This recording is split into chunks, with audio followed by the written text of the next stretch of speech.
अस्सलाम वालेकुम। ईद का चांद नज़र आए और लखनऊ के दस्तरख्वान पर क़वामी सेवई की खुशबू ना आए, ऐसा तो हो ही नहीं सकता। मगर क्या आपको पता है क़वामी सेवई एक मिठाई नहीं बल्कि लखनऊ की नवाबी आन है। एक दिलचस्प बात बताऊं, कहते हैं नवाबों के ज़माने में लखनऊ के शाही खानसामे, जिसे शेफ़ कहते हैं, इस सेवई को बनाने के लिए एक तार की क़वाम नहीं बल्कि सेवई की बारीकी और चमक से परखते थे। अगर चाशनी में ज़रा सी भी कमी होती तो उसे शाही तस्लीम नहीं किया जाता था। क़वामी सेवई की असली पहचान उसका क़वाम होता है, जिसका ऑथेंटिक गोल्डन रेशियो मैं आज आपके साथ शेयर करूंगी। चलिए शुरू करते हैं। इस रेसिपी के सभी इंग्रेडिएंट्स और उनके मेजरमेंट नीचे डिस्क्रिप्शन बॉक्स में मेंशन है, उसे ज़रूर देखिएगा। 2 कप मैंने मखाना लिया है, जिसमें से आधा कप मैंने तोड़ लिए हैं छोटे टुकड़े में। शाही क़वाम बनाने के लिए हमें कुछ नट्स की ज़रूरत पड़ेगी, जिसमें मैंने लिया है किशमिश, चिरौंजी जिसे चिरोली भी कहते हैं, खरबूजे के बीज अगर आपके पास हों तो ज़रूर डालिएगा।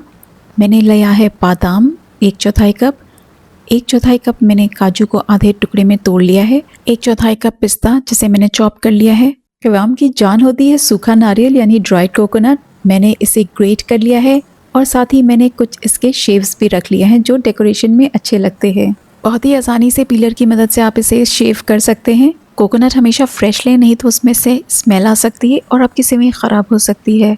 क़वामी सेवई की असली रूह होती है बनारसी सेवई।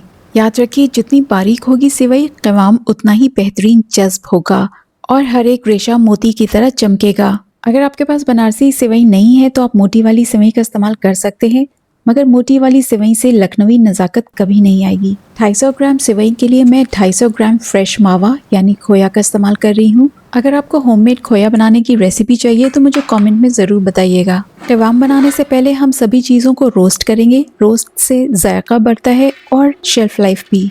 मैं पूरी कुकिंग अपनी कॉपर की लगन में ही करूँगी, इसलिए 1 टेबलस्पून प्योर घी में मैंने मखानों को तब तक भुना है जब तक कि वो ब्रिटल ना हो जाए। मखाने रोस्ट हो चुके हैं, अब इसे वापस उसी प्लेट में निकाल करके साइड में रख देंगे। 1 टेबलस्पून घी और ऐड करेंगे और इसमें सारे मेवे जो हमने तैयार किए हैं इसे फ्राई करेंगे। सारी रोस्टिंग लो हीट पे होगी। जब आप देखें काजू में हल्का सा गोल्डन कलर आ जाए तो ड्राइड कोकोनट भी डाल देंगे और उसे तब तक भुनेंगे जब तक कि इसमें अच्छी सी खुशबू ना आने लगे। कोकोनट का रोस्टिंग टाइम बहुत कम होता है तो देखिएगा जले ना। उसे भी निकाल देंगे, पॉट को साफ़ कर लेंगे और अब इसमें खोया डाल देंगे। खोया को भुनने से वो सॉफ्ट हो जाते हैं और इसमें से घी अलग हो जाता है, अच्छी सी खुशबू आने लगती है और उसकी शेल्फ लाइफ भी बढ़ जाती है। क़वामी सेवई चाशनी में बनती है तो उसे 2-3 दिन बाहर रख सकते हैं, लेकिन अगर खोया डाल रहे हैं तो उसे फ्रिज में ही स्टोर करिएगा। सबसे इम्पॉर्टेंट स्टेप है सेवई को भुनना। याद रखिए, सेवई की भुनाई में हरगिज़ जल्दबाजी ना करिएगा। अगर सेवई का रंग डार्क ब्राउन नहीं हुआ तो क़वाम में डालते ही बिल्कुल पेस्ट या हलवा बन जाएगी। इसकी खूबसूरती इसकी भुनाई और चमक में ही छुपी है। जब हल्का सा भुन जाए तो 2 टेबलस्पून प्योर घी डाल करके उसे पैन में ही स्पैचुला की मदद से तोड़ें, हाथों से बिल्कुल क्रश ना करें। सेवई अच्छे से भुन जाने के बाद उसे एक बोल में मैंने ट्रांसफ़र कर दिया है और ऊपर से मैं 1 कप हॉट मिल्क पोर कर रही हूँ और फ़ौरन ऊपर से एक प्लेट रख करके दम होने देंगे। इस प्रोसेस को फॉलो करने से सेवई हमारे कभी कड़क या ऐंठेंगे नहीं। लगन को मैंने क्लीन कर लिया है और 1 टेबलस्पून प्योर घी डालेंगे। साबुत मसाले में मैंने 1 छोटा टुकड़ा जावित्री जो बहुत ऑथेंटिक टेस्ट देता है, 4 मैंने हरी इलायची जिसको मैंने क्रैक कर लिया है और 4 लौंग। इसे हल्का सा क्रैकल कर लेंगे और इसमें मैंने ऐड किया है 750 grams white granulated sugar. Authentic ratio के हिसाब से जितनी सेवई होती है उसका 3 गुना हिस्सा शक्कर यानी शुगर लेते हैं। अगर आप डर रहे हैं कि शक्कर बहुत ज़्यादा हो जाएगी तो ऐसा नहीं है, क्योंकि इसमें बहुत सारे नट्स भी होते हैं। लेकिन फिर भी अगर आप हल्का हाथ रखना चाहते हैं तो 1:3 रेशियो की जगह 1:2.5 भी रख सकते हैं, लेकिन इससे ज़्यादा कम नहीं करिएगा। शुगर और लिक्विड की क्वांटिटी 1:1 होगी। लिक्विड यानी वाटर प्लस मिल्क। शुगर हमने 750 ग्राम लिया है तो पानी भी हमें 750 ml लेना होगा, लेकिन पहले सेवई में हमने 250 ml मिल्क मिलाया है, इसलिए पानी की क्वांटिटी हम 500 ml रखेंगे।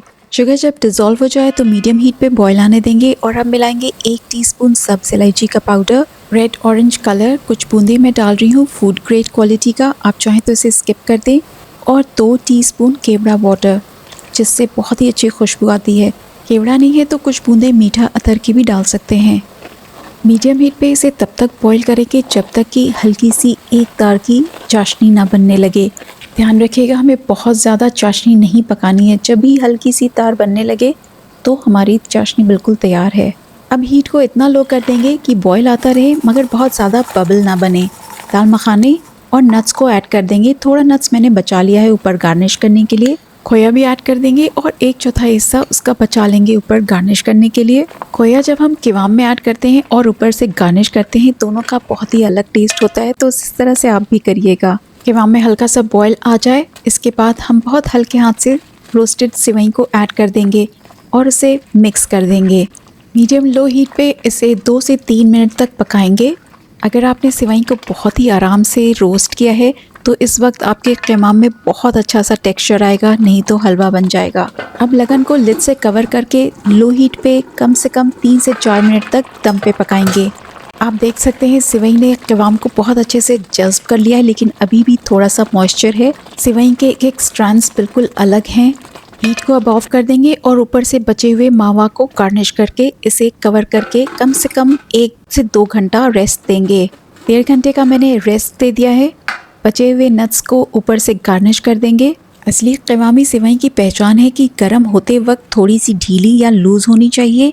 घबराइए नहीं, जैसे जैसे ठंडी होगी क़िवाम को जज़्ब करके खुद ब खुद गाढ़ी यानी थिकन हो जाएगी। इसे बिल्कुल रूखा बोन ड्राई नहीं होना चाहिए वरना इसका लुत्फ़ ख़त्म हो जाएगा। जाने से पहले इस ईद अल्लाह से दुआ करती हूँ कि हम सब अमन और सुकून फरमाएं और हम सबको अपनों के साथ पुरअमन माहौल में खुशियाँ मनाने की तौफीक दें। आमीन।